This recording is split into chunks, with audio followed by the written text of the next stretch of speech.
Bismillahirrahmanirrahim walibni warohil kudus al-ilahul wahid. Demi nama Bapa, Putra, dan Rohul Kudus ketiganya yang esa. Shalom sahabat yang dikasih oleh Tuhan, berjumpa kembali dengan saya di channel ini.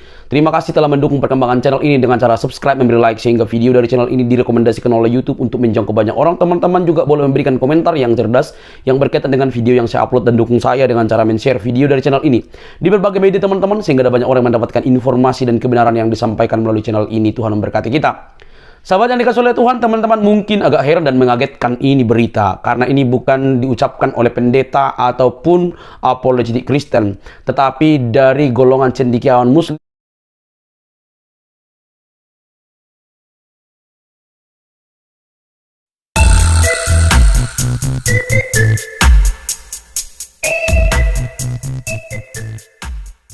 Tadi teman-teman, yang diklaim Ahmad Kainama, yaitu mengenai Nabi Hamasiah. Orang Yahudi menyebutnya Nabi Hamasiah atau Nabi Mesias, yaitu Nabi yang diurapi sebagai juru bicara Tuhan.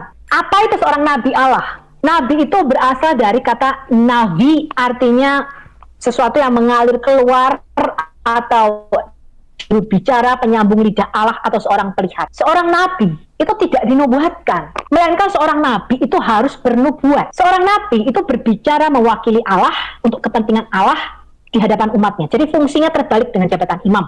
Di Keluaran 4 ayat 13-16 dikatakan, tetapi Musa berkata, ketika Tuhan mengutus Musa berkata, Tuhan, utuslah kiranya siapa saja yang patut kau utus. Karena Musa berkata, aduh, aku ini nggak pandai bicara, aku ini petak lidah, katanya. Ya, maka bangkitlah murka Tuhan terhadap Musa dan dia berfirman, bukankah di situ Harun, kakakmu itu, orang Lewi itu, kakakmu? Aku tahu bahwa dia pandai bicara. Lagi pula ia telah berangkat menjumpai engkau, dan apabila ia melihat engkau, ia akan bersukacita di dalam hatinya. Maka engkau harus berbicara kepadanya dan menaruh perkataan itu ke dalam mulutnya.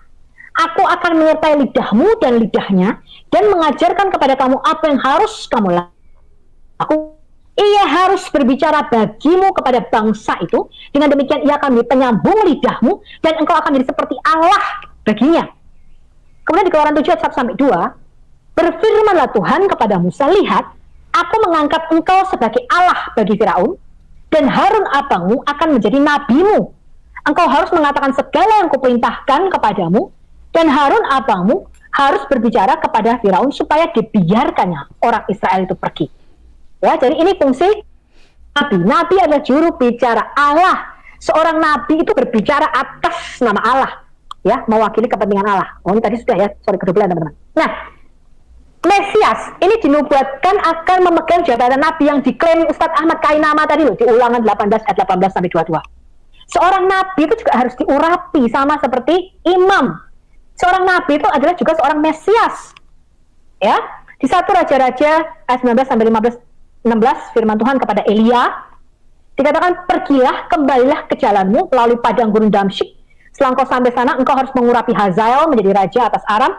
Juga Yehu cucu Nimsi haruslah kau urapi menjadi raja atas Israel, dan Elisa bin Safat dari Abel Meholah harus kau urapi menjadi nabi menggantikan engkau. Ya, di 1 Tawarik 16 ayat 22, janganlah mengusik orang yang kau urapi, dan jangan berbuat jahat terhadap nabi-nabiku. 105 ayat 15, jangan mengusik orang yang urapi dan jangan berbuat jahat kepada nabi-nabi. Pertanyaan saya, kapan Muhammad diurapi sebagai nabi dan siapa yang mengurapinya sebagai nabi? Kan gitu, ya kan? Kita lanjutkan. Mengapa nubuatan di Ulangan 18-18 ayat 21 itu dikatakan oleh Tuhan? Bu Utik sudah pernah mengatakan ini. Karena Israel itu menolak Allah berbicara langsung. Ya, tadi ya. Allah itu sebagai seorang raja, gambaran Allah adalah raja. Seorang raja di dalam kalau Anda mempelajari suatu kerajaan, seorang raja itu tidak pernah berbicara langsung kepada rakyatnya. Dia mempunyai yang namanya spokesperson. Spokesperson itu namanya juru bicara raja.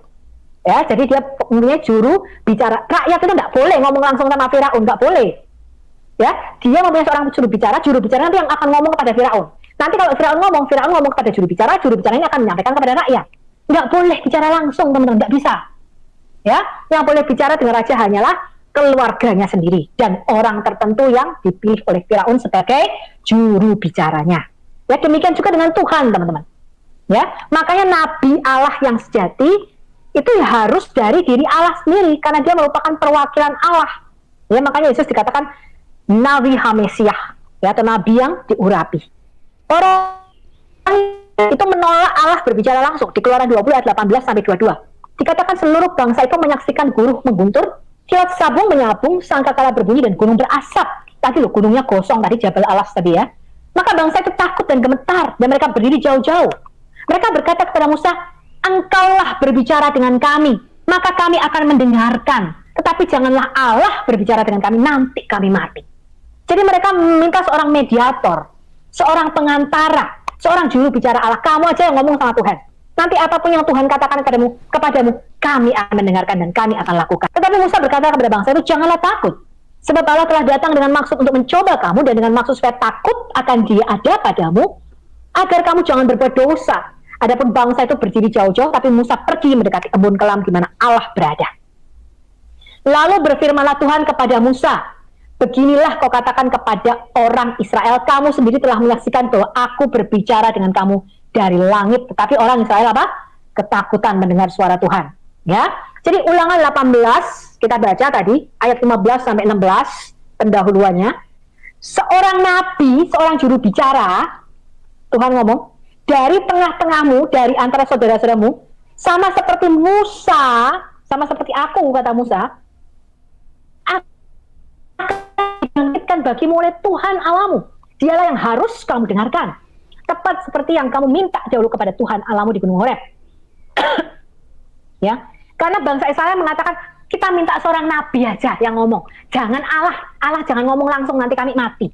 Ya, tepat seperti yang kamu minta dahulu kepada Tuhan Allahmu di Gunung Horeb pada hari perkumpulan dengan mereka.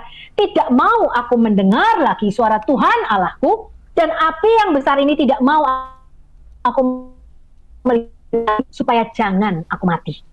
Ya, jadi apa artinya seorang nabi seperti Musa? Jadi kalau kita tanya mengapa Muhammad bisa seperti Musa? Oh, karena Musa punya bapak ibu, Muhammad punya bapak ibu. Karena Musa punya anak, Muhammad punya anak. Ya, karena Musa memimpin satu pergerakan politik ya. Jadi berperang, Muhammad gak berperang. Ya, Musa berperang, Muhammad berperang. Ya, itu apa bedanya dengan raja-raja yang lain gitu ya? Musa itu merupakan tipologi daripada Sang Mesias. Musa itu diangkat sebagai Allah bagi Firaun. Jadi nabi yang dinubuatkan Tuhan di Ulangan 18 ayat 18 sampai 22 itu haruslah seorang Allah atau seorang Elohim.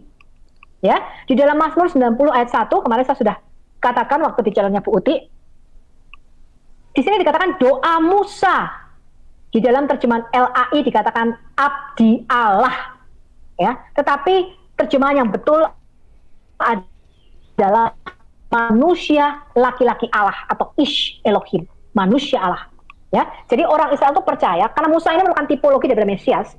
Musa ini dari pinggangnya ke atas mereka percaya sebagai Elohim atau sebagai Allah, dan dari pinggangnya ke bawah mereka percaya sebagai manusia. Ya, ini merupakan gambaran daripada Mesias. Ya, makanya Musa di dalam Mazmur 90 ayat 1 dikatakan Musa adalah manusia Allah atau Ish Elohim. Ya. Musa merupakan tipologi dari Sang Mesias yang merupakan Allah sendiri. Karena dia nabinya Allah, dia haruslah seorang Allah. Karena dia juga seorang imam, dia haruslah seorang manusia. Karena imam itu harus diambil dari tengah-tengah kaumnya, harus disamakan dengan saudara-saudaranya. Karena itu Yesus berkata, aku datang dan keluar dari Allah. Dia adalah nabi Hamesiah tadi, nabi yang diurapi tadi. Ya, Yohanes 8 ayat 42, Yohanes 16 ayat 27. Yesus mengatakan, aku datang dari Bapa dan aku datang ke dalam dunia. Aku meninggalkan dunia pula dan aku pergi kepada Bapa. Yohanes 6 ayat 38 dikatakan, aku telah turun dari surga. Yesus itu turun dari surga. Ya. Kemudian dikatakan, Yohanes 6 ayat 42, orang Israel tuh heran gitu. Yesus kok mengatakan aku ini turun dari surga? Orang Israel mengatakan sama seperti orang Muslim sekarang. Dia kan manusia. Kok kamu Tuhan kan? Dia kan manusia, rupanya aja seperti manusia. Bisa mati gitu kok di kayu salib. Ya, karena kemanusiaannya tadi, dia bisa menjadi imam besar kita, teman-teman. Ya. Orang Israel juga sama seperti orang Muslim. Mereka berkata, bukankah ia Yesus, anak Yusuf, yang ibu bapanya kita kenal? Bagaimana Yesus dapat berkata, aku telah turun dari surga? Kemudian Yohanes 8 ayat 23, Yesus berkata kepada mereka, Kamu berasal dari bawah, aku dari atas. Kamu dari dunia ini, aku bukan dari dunia ini. Karena itu tadi, aku berkata kepadamu, kata Yesus, bahwa kamu akan mati dalam dosamu. Tadi loh, ya, kamu akan terima kabar buruk tadi, Maryam 71, masuk neraka kekal. Ya, kamu mati terus masuk neraka, itu kabar paling buruk. Sebab jikalau kamu tidak percaya bahwa akulah dia, kamu akan mati dalam dosamu. Ya, akulah dia artinya I am the living God. Akulah dia yang turun dari surga. Kalau kamu nggak percaya, akulah dia, Allah yang turun dari surga, you will die. Kamu pasti mati. Kamu pasti mendatangi neraka dan kamu akan kekal di dalamnya. Ya. Nah, apa artinya seorang nabi seperti Musa? Ya, tadi Harun adalah tipologi daripada Yesus, sekarang Musa adalah tipologi daripada Yesus. Jadi nabi Allah yang sejati itu haruslah seorang Elohim atau seorang Allah dengan hakikat yang sama yang berasal dari Allah sendiri. Maka sang Mesias itu mempunyai dua nature, yaitu ilahi dan insani. Karena Yesus adalah Nabi Hamelek dan juga Kohen Hagadol, ya, atau imam besar yang sesungguhnya. Karena itu sang Mesias disebut anak Allah, disebut juga sang Nabi yang sejati. Sebab Yesus adalah firman Allah sendiri yang satu hakikat dengan Bapa. Ya, jadi Tuhan itu dikatakan siapa yang tahu siapa gerangan di antara manusia yang tahu apa yang terdapat di dalam diri manusia selain roh manusia sendiri yang ada di dalam dia. Demikian pula tidak ada orang yang tahu apa yang terdapat di dalam diri Allah selain roh Allah. Jadi untuk mengenal Bapa yang di surga yang tidak kelihatan, ya, Tuhan itu memberikan kita dua parakletos untuk mengenal dia, yaitu lewat sang firman yang nuzul menjadi daging dan lewat roh kudusnya yang sekarang ada di dalam kita. Ya, kedua-duanya disebut parakletos. Ya, Yohanes 14 ayat 16 dan 1 Yohanes 2 ayat 1 tadi, ya. Kemudian di Ulangan 18 ayat 17 sampai 19. Lalu berkatalah Tuhan kepadaku, tadi yang diklaim sebagai nubuatan Muhammad, ya. Apa yang dikatakan mereka itu baik, kata Tuhan. Seorang nabi akan kubangkitkan bagi mereka dari antara saudara mereka. Sama seperti engkau ini, aku akan menaruh firmanku di dalam mulutnya. Dia akan mengatakan kepada mereka segala yang kuperintahkan kepadanya. Orang yang tidak mendengarkan segala firmanku yang akan diucapkan oleh sang nabi itu, jadi Mesias itu akan menjadi nabinya Allah. Orang yang tidak mendengarkan segala firmanku yang diucapkan nabi itu demi namaku, daripadanya akan kutuntut pertanggungjawaban. Ya, nah ketika sang firman itu nuzul jadi manusia, yang disebut sang nabi Allah, ya, Nabi Hamesiah tadi. Dikatakan di Lukas 9 ayat 35 dan Matius 17 ayat 5. Ini kita sebut dengan the Mount of Transfiguration atau gunung perubahan rupa, ya, di mana Petrus, Yakobus dan Yohanes itu melihat Yesus bercakap-cakap bersama Musa dan Elia. Kemudian Yesus itu berubah rupa, wajahnya terang seperti matahari dan pakaiannya putih bersih, ya. Terdengarlah suara dari dalam awan. Bapa berkata apa? Inilah anakku yang kupilih, dengarkanlah dia. Ya. Matius 17 ayat 5. Dan tiba-tiba sedang dia berkata-kata, turunlah awan yang terang menaungi mereka, dan dari dalam awan itu terdengar suara yang berkata, inilah anak yang kukasihi, kepadanya lah aku berkenan, dengarkanlah dia. Ya, ini menggenapi nubuatan di Ulangan 18 ayat 17 sampai 19 tadi. Ya, jadi mengenal Yesus sebagai nabi Allah yang sejati, ya, karena dia inilah hidup yang kekal, yaitu mengenal Yesus sama dengan kita mengenal Bapa, karena Bapa itu nggak kelihatan, ya, tidak bisa langsung kita melihat bertemu muka dengan Bapa, nggak bisa, ya. Jadi Yesus itu satu-satunya nabi yang mengenal Allah muka dengan muka seperti Musa. Dikatakan ya, Yesus itu satu-satunya nabi yang mengenal Allah muka dengan muka seperti Musa, dan sama seperti Musa membebaskan bangsa Israel dari perbudakan Mesir, Yesus membebaskan manusia dari perbudakan dosa, ya. Kemudian di Keluaran 33:11, Tuhan itu berbicara kepada Musa dengan berhadapan muka seperti seorang berbicara kepada temannya. Nah, kapan ini Muhammad bertemu muka dengan Tuhan, ya? Karena Tuhan tidak pernah berbicara kepada Muhammad. Kemudian dikatakan di Ulangan 5 ayat 4, Tuhan telah bicara dengan berhadapan muka dengan kamu di gunung dan di tengah-tengah api. Di Ulangan 4 ayat 10, seperti Musa yang dikenal Tuhan dengan berhadapan muka, tidak ada lagi nabi yang bangkit di antara orang Israel. Ya, jadi yang dinubuatkan bukanlah kedatangan seorang nabi, tetapi seorang Mesias, ya. Nah, ketika diklaim teman-teman, ya, apa sih hidup yang kekal? Orang Yahudi mengatakan di Yohanes 8 ayat 19, maka kata mereka kepada Yesus, di manakah Bapamu? Ini bukan yang ditanya, bukan Yusuf, karena Yesus mengklaim dia turun dari surga. Ya, Yesus mengklaim dia bukan dari dunia ini. Ya, ini bukan Yusuf. Ya, di mana Bapamu? Artinya yang kamu tuh kan mengklaim dirimu anak Allah. Ya, kemudian Yesus berkata, baik aku maupun Bapakku tidak kamu kenal. Jikalau sekiranya kamu mengenal aku, kamu mengenal juga Bapakku. Ya, kemudian Yesus berkata di Yohanes 10:15, sama seperti Bapa mengenal aku dan aku mengenal Bapa, artinya dia tuh muka dengan muka ketemu dengan Tuhan, saling mengenal dengan Tuhan. Ya, dan dikatakan aku memberikan nyawaku bagi domba-dombaku. Kemudian Yohanes 14 ayat 7-11, sekiranya kamu mengenal aku, pasti kamu akan juga mengenal Bapakku. Sekarang ini kamu mengenal dia dan kamu telah melihat dia. Ya, kata Filipus kepadanya, Tuhan tunjukkanlah Bapa itu kepada kami, itu sudah cukup bagi kami. Tunjukkan Allah itu loh, karena kamu mengaku kamu anak Allah. Yesus berkata, telah sekian lama aku bersama-sama dengan kamu, Filipus, kamu tidak mengenal aku. Barang siapa telah melihat aku, dia telah melihat Bapa. Jadi Yesus mengklaim dia mengenal Allah muka dengan muka. Ya, dan mentaati Yesus berarti mentaati Allah, karena dia adalah Nabi Allah tadi. Ya, Bapa berkata, kalau kamu nggak dengarkan perkataan anakku ini, aku akan menuntut pertanggungjawaban daripada kamu. Ya, makanya Yesus berkata, apapun juga yang kamu minta dalam namaku, aku akan melakukannya. Ya, supaya Bapa dipermuliakan di dalam Anak. Jika kamu meminta sesuatu kepadaku di dalam namaku, dia bukan seorang nabi, teman-teman. Nggak bisa kita berdoa kepada nabi, aduh nabi, aku minta dong hari ini, aku minta diberkati aku. Nggak boleh berdoa kepada seorang nabi, teman-teman. Ya, maka Yesus berkata, jika kamu meminta sesuatu kepadaku di dalam namaku, aku akan melakukannya. Karena dia adalah Allah itu sendiri. Dia adalah sang firman itu sendiri. Ya, dia bukan seorang manusia biasa. Nggak ada seorang nabi berkata, mintalah kepadaku. Nggak mungkin seorang nabi berkata demikian. Ya. Kemudian Yohanes 5 ayat 21-23, Yesus berkata, sama seperti Bapa membangkitkan orang mati dan menghidupkannya, demikian juga Anak menghidupkan barang siapa yang dikehendakinya. Bapa tidak menghakimi siapapun, melainkan telah menyerahkan penghakiman seluruhnya kepada Anak. Jadi nanti akan menghakimi kita adalah Yesus. Sama seperti di dalam kitab hadits. Ya, jadi Muslim percaya mengenai kedatangan Isa yang kedua sebagai hakim yang mutlak. Hakaman muksitan, ya, supaya semua orang menghormati Anak sama seperti mereka menghormati Bapa. Barang siapa tidak menghormati Anak, ia juga tidak menghormati Bapa yang mengutus dia.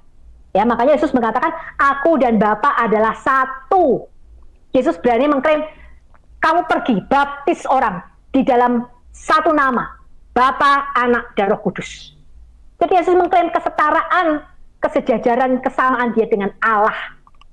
Ya, nggak bisa dibaptis dalam nama seorang nabi. Satu bagian firman Tuhan yang akan mengingatkan kita bahwa pekerjaan Tuhan itu tidak dapat dibatasi. Dari Wahyu 9, dari Wahyu 7 ayat 9 dikatakan begini, teman-teman. Kemudian daripada itu aku melihat sesungguhnya suatu kumpulan besar orang banyak yang tidak dapat terhitung banyaknya dari segala bangsa dan suku dan kaum dan bahasa, berdiri di hadapan tahta dan di hadapan Anak Domba, memakai jubah putih dan memegang daun-daun palem di tangan mereka. Teman-teman, akan ada saatnya di depan tahta Anak Domba Allah, banyak orang dari suku, bahasa, bangsa, ras itu berkumpul menyembah Anak Domba Allah. Anak Domba Allah, Yesus Kristus. Dan saya percaya, kalaupun apa yang disampaikan oleh guru gembul ini benar, hanya dia yang tahu, hanya mungkin dia yang melakukan riset atau apalah begitu, survei. Kalau itu benar, maka hal ini akan lambat laun akan terjadi. Dari segala bangsa, suku, kaum, dan bahasa berdiri di hadapan tahta, di hadapan Anak Domba Allah. Mereka memuji Tuhan. Teman-teman, mari terus berdoa. Tidak perlu baper, tidak perlu kepanasan. Kita hanya perlu memperbaiki diri, keagamaan kita, maka itu akan menjadi nilai positif bagi orang lain untuk meyakini keyakinan itu sendiri. Sampai di sini video saya. Jangan lupa untuk mendukung saya dengan cara subscribe, like, komen, dan share. Sampai ketemu di video selanjutnya. Bye-bye.